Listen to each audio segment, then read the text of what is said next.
po tayo ng chana masala, chana curry.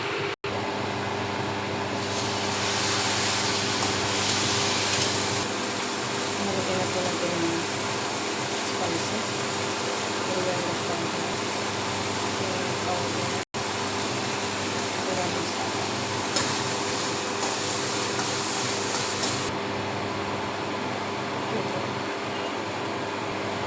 Chili powder. Salt.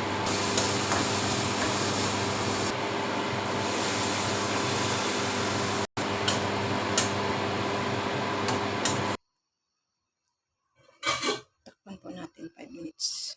5 to 10 minutes.